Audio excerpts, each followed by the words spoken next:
Em relação, então, às tendências e perspectivas, já que esse é o retrato que nós temos do momento, o que nós vamos aí ter de tendência e perspectiva? Ou seja, olhar para frente aí.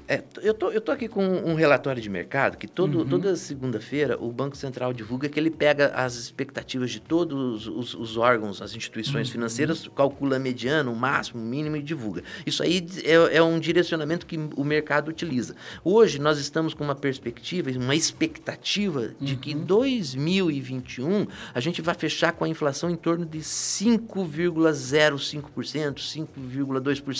O que é uma inflação extremamente alta se nós considerarmos que a meta é de 3,75%. Está estourando quase 2 pontos. Então ela é 3,25, perdão. O teto da meta é 4,75. Já estamos extrapolando. Então, se mantiver essa tendência de inflação, né, nós vamos extrapolar o teto da meta e a gente vai ter um monte de consequências com relação a isso. Por isso que o Banco Central está num processo de elevação da taxa de juros para combater a inflação. Porque qual que é a estratégia do Banco Central? A tendência da inflação está em alta, aumenta a taxa de juros para diminuir o consumo. Entendi. Certo? Só que isso é uma visão um pouco distorcida. Eu não concordo que a causa da inflação é o excesso de consumo. A causa da inflação não é o consumo. Na realidade, eu acho que é mais a ganância, né? A nossa inflação ela é importada. Olha só. O que está causando o aumento do custo de vida é o câmbio. Olha só. Porque as commodities são cotadas em câmbio. Existem commodities que tiveram seu preço majorado em dólar.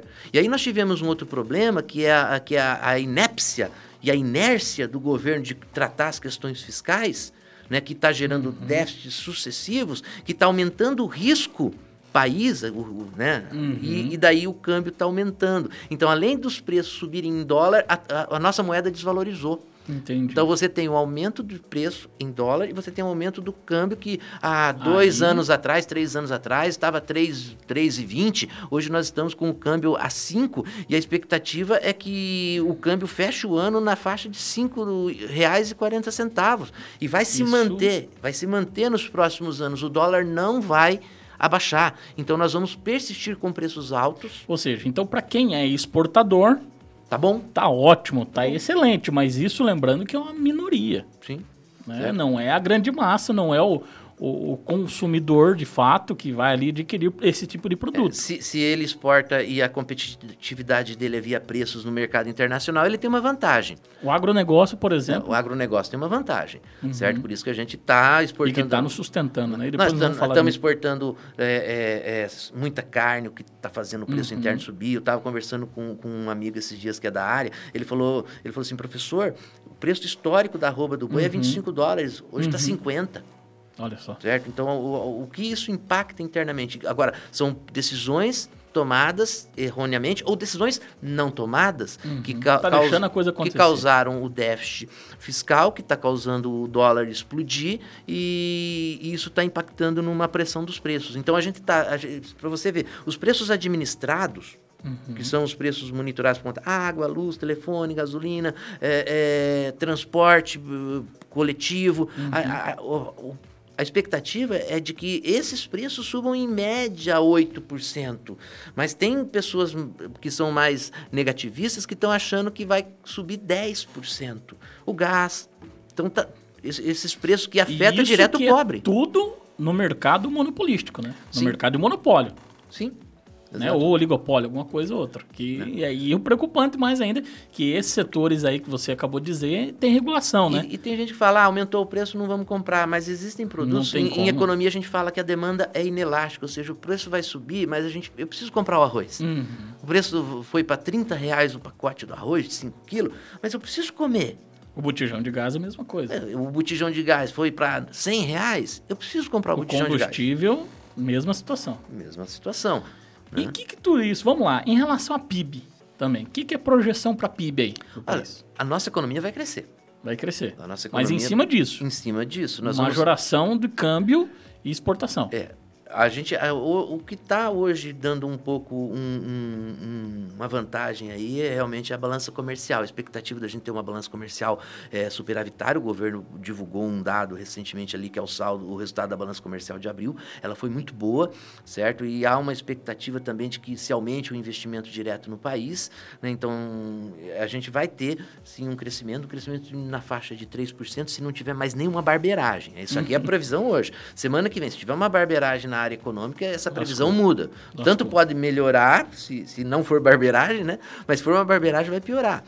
Mas a gente está crescendo em cima de um PIB que encolheu 4% ano passado. Olha só. E se a gente pegar 2015 e 2016, nós tivemos 2 recessões sucessivas em média de 3,2%. E se a gente for analisar em termos reais, hoje nós estamos com o PIB de 2012. Meu Deus. Então nós voltamos para 2012. Nós voltamos para 2012. A renda per capita está lá em 2010. Então, olha só, você que está nos acompanhando aqui, o que nós estamos vivendo hoje é o mesmo que nós ganhávamos, então, lá em 2012. A nível de produto interno bruto, sim. Lógico, nominalmente, claro, você pegar o valor nominal, agora estou falando em termos reais. Em termos reais, o PIB que nós temos hoje equivale a 2012. Então, nós temos tudo isso para avançar. Então, nós não vamos... ninguém vai salvar essa pátria, falar que no ano que vem a coisa melhora, que nós vamos bombar, nem daqui 4 anos. Para a gente é um processo de 10 anos para frente, certo? Então não adianta a gente se iludir com um político, com algum outsider que chega e fala que vai resolver o problema do Brasil nos próximos 4 anos, que não vai.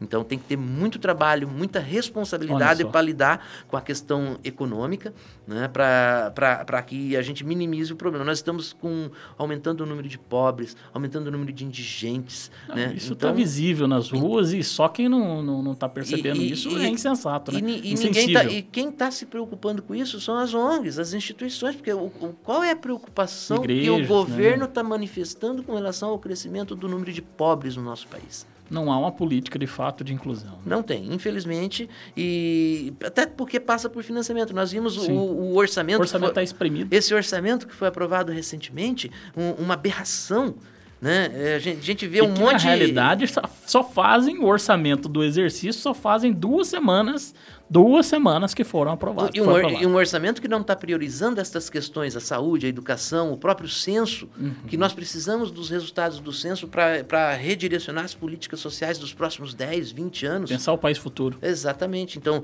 nós estamos vivendo muito amadorismo no governo federal, infelizmente. Entendi.